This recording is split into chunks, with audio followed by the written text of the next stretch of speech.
Yukendoit's further adventures around the world. Hello, all you wonderful people. It's a particularly foggy day, and it's my last day in Paris, unfortunately. I got a couple hours, so I figured why not spend it with the dead? Because they're really good company. They don't talk much, and they listen to you. I had 15 minutes in here the other day, and I didn't see what I wanted to see, so figure why not come back into death's arms. There are so many famous people buried here that they have a map of all the famous graves, so you don't get lost. So first on the list of famous people to see is the composer Rossini, which last time I was here, I was literally right next to and I didn't see. Even with the map, I can't find Rossini. Wait a minute, he's right here. Hidden between the trees, I found Rossini's tomb. And someone has deemed it necessary to leave a ticket to the Chateau de Versailles right here. I don't know why, but in there, Rossini lies. If you've ever watched cartoons before, you know his music. Unlike the catacombs where everyone was just kind of put down here, this is kind of made for people who had money or were rich or were significant in some way. Like this right here was the president of the country of France for a good while. And now he's taking a... No matter how you view the Monument of the Dead, it's still a little rough.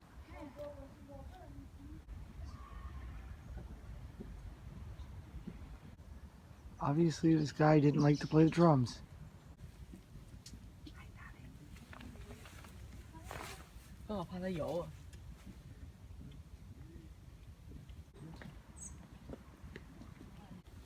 And here's another famous composer, Chopin.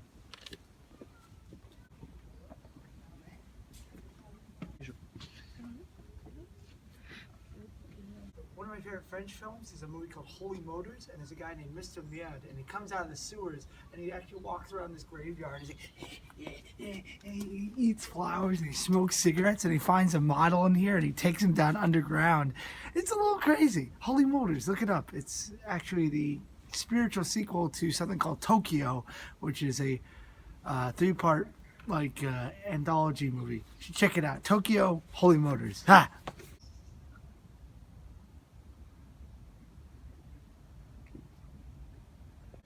If you didn't have a map, you'd probably spend days in here looking for people. Like literally, there's thousands upon thousands of people just buried in here. And trying to find everything without a map, I don't think you'd have a ghost of a chance. Seriously, man, you could get lost in here really easily. It's kind of crazy. You can just wander around and accidentally find some famous people. Like if we head down this way, we're going to see someone I'm very familiar with because he's a Floridian. Hey, gotta say hello to the Floridian. And then up this way, I think right there is Jim Morrison's grave. And there lies the lead singer of the Doors. They have a gate placed around here so people don't go in and destroy Morrison's grave. One of the entrants into the 27 Club is sitting right behind me. He died here in Paris, so they buried him in Paris. Man, there are so many people here to see Jim Morrison. All here in tribute of the Doors. Their music speaks the same as it spoke then as it does now.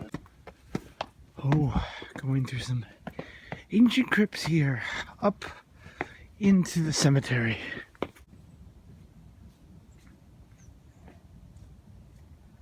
Remember, this is an active cemetery, so it's very easy to find people mourning here.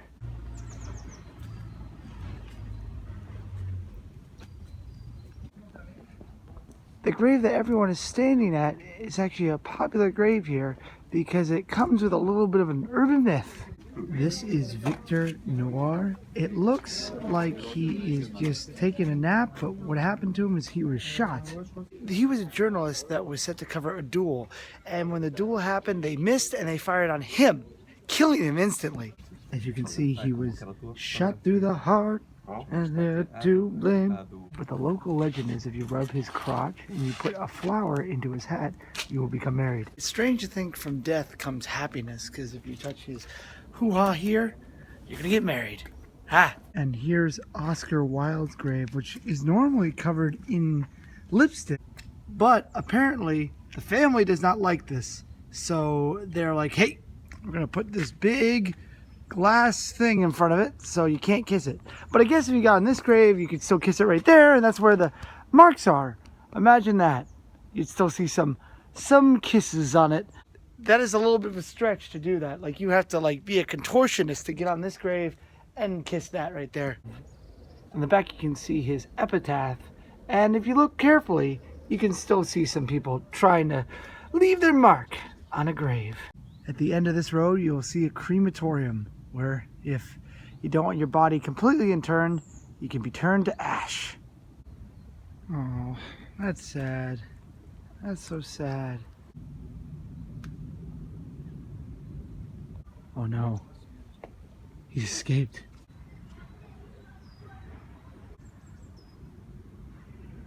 From this tomb, you could tell that this person was number one.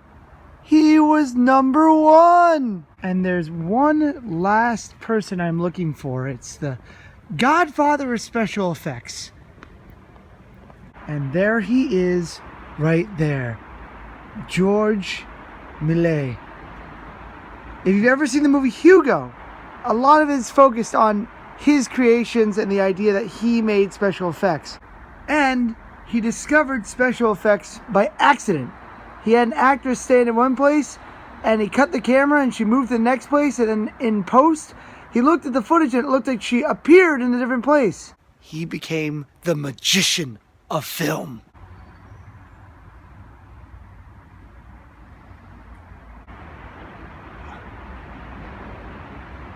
When you're making a movie and you have to pray to the film gods, this is one of those people that you actually might want to pray to in order to make your production work. So thank you, George Melies. Now, if Melies was alive today and he could see what the jump cut has become on YouTube, I think he would say, Sacre bleu! Well, the cemetery has been nice, and I've got to see George Melies, so I have to say adieu to you, and I have to say adieu to Paris, because I got to get on a flight to China, and then China to Japan. I got to go home. It's weird that the last place that I visit in Paris is a place of death.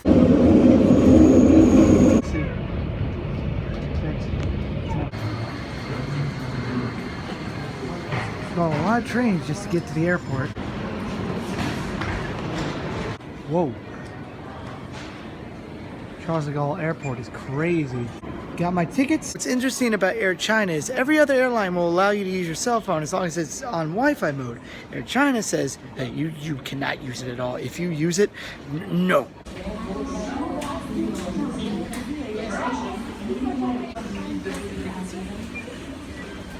Every time I think I'm at the gate for the plane, I'm just like another step behind something else.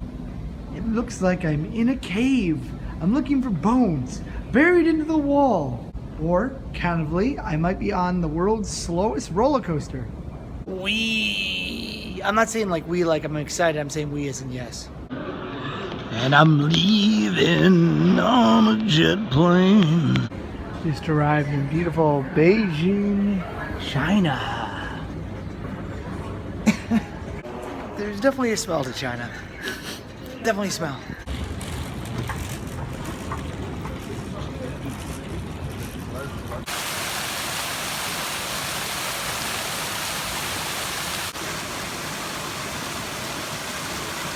You know, I'm not too familiar with China, and everyone always told me, you gotta try the Peking duck, you gotta try the Peking duck. But I'm learning at this very moment that Peking is Beijing. It's the same place, just a different pronunciation.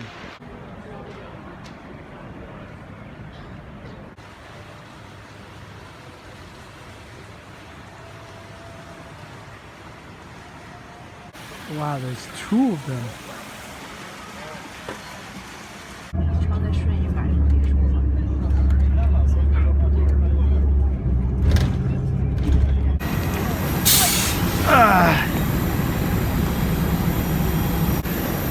Adios, China. Finally heading back home to Japan.